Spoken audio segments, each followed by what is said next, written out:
तो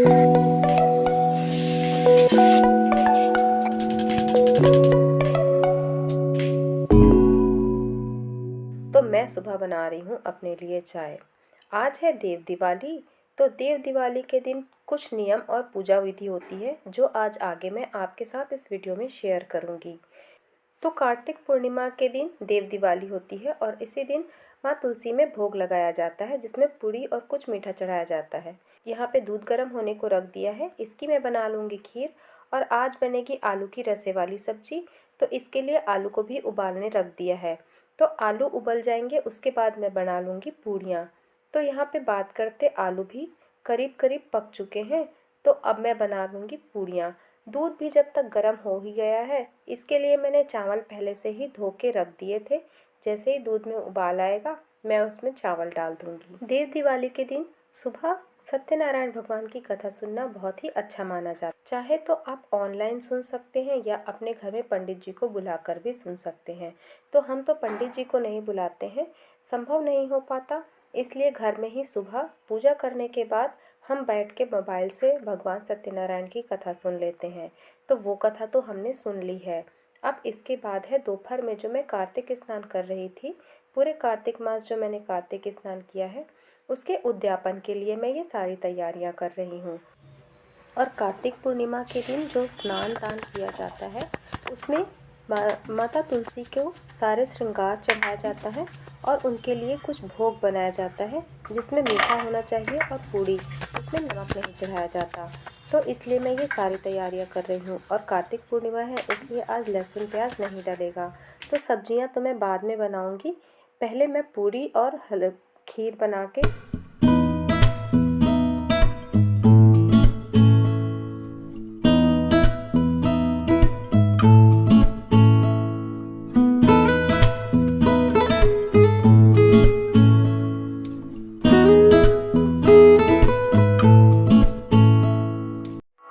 खीर भी लगभग पक चुकी है।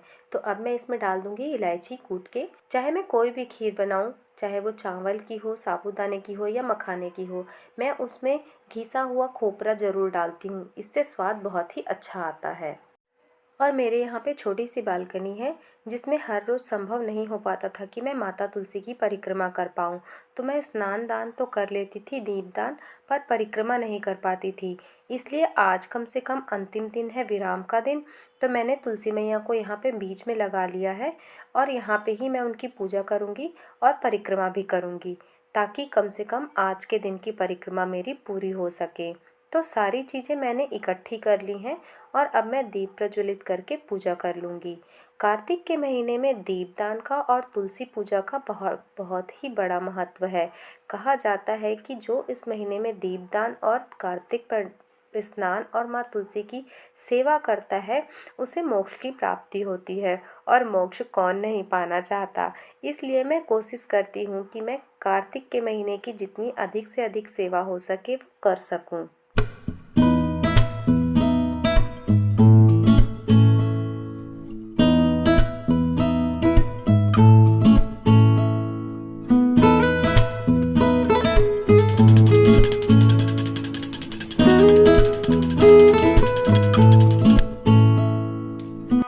घर में यदि पूजा होती रहती है तो घर में एक पॉजिटिविटी आती है और घर का माहौल बहुत ही खुशमय हो जाता है। मैंने ये चीज़ हमेशा अनुभव की है कि जब भी पूजा होती है घर में, तो घर का जो माहौल है वो बहुत ही अच्छा हो जाता है। इसलिए मैं जब भी मौका मिलता है, जिस भी पूजा का, मैं ये सब करती हूँ ताकि घर का माहौल बहुत ही अच्छा, सुकून भरा, पॉजिटिविटी बना रहे। और आज मैंने परिक्रमा करने के लिए तुलसी के पत्तों का प्रयोग किया है। तो ये जो तुलसी के पत्ते हैं, ये अभिमंत्रित हो चुके हैं। इन्हें हम भोग में भी पा सकते हैं और अपने घर में रख भी सकते हैं। तो इस तरीके से मैंने अपने कार्तिक माह का जो नियम था वो पूर्ण किया और अपने कार्तिक स्नान व्रत नियम का विश्राम किया। अब मैं कर लूँगी यहाँ पे सब्जी की तैयारी। तो सारा काम तो मैंने कर लिया है, बस सब्जी को तड़का लगा के पकाना था। तो क्योंकि आज बिना लहसुन प्याज की सब्जी बन रही है, इसलिए मैंने टमाटर पीस लिए हैं और उन्हें ही डाल के मैं सब्जी बना लूँगी। आपके यहाँ देव दिवाली और कार्तिक का नियम किस तरह से मनाया जाता है, मुझे कमेंट में ज़रूर बताइएगा। और इस तरीके से जो बिना लहसुन प्याज की सब्ज़ी बनती है आलू की, वो बहुत ही स्वादिष्ट बनती है।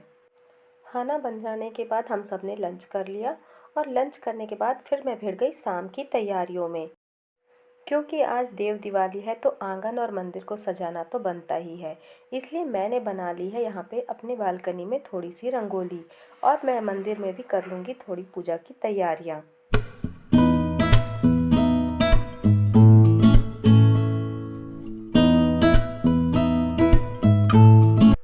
तो रंगोली तो बनके तैयार हो गई है और अब हो गया है अंधेला भी। तो सबसे पहले हम जाएंगे नदी में दीपदान करने और मंदिर, उसके बाद आके घर की पूजा करेंगे।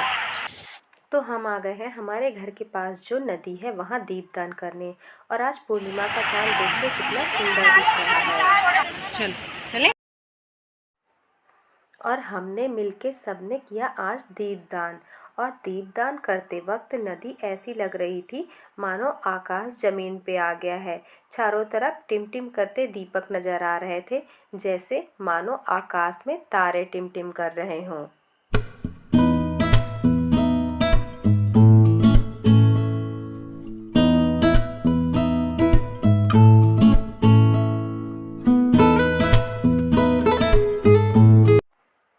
और दीपदान करने के बाद हम निकल गए मंदिर के लिए, और ये है रास्ते का व्यू। तो हमने मंदिर में किए भगवान जी के दर्शन और यहाँ पे किया दीपदान, और उसके बाद फिर से वापस हम निकल गए अपने घर के लिए। तो ये है रास्ते का व्यू। हमारे शहर में देव दिवाली तक सारी लाइट जो दिवाली की डेकोरेशन होती है वो लगी रहती है, इसलिए शहर भी आज कितना सुंदर लग रहा है। और घर आने के बाद मैंने कर ली देव दिवाली की पूजा और घर लिए बहुत सारे दीपदान। और दीपदान करने से आज घर फिर से दिवाली की तरह जगमगा रहा था। सुंदर लग रहा है देख के, बड़ा अच्छा लगता है घर में इस तरह से सजावट करना और दीपदान करके रोशनी करना। आपको दीपों से रोशनी करना कैसा लगता है, ज़रूर बताइएगा।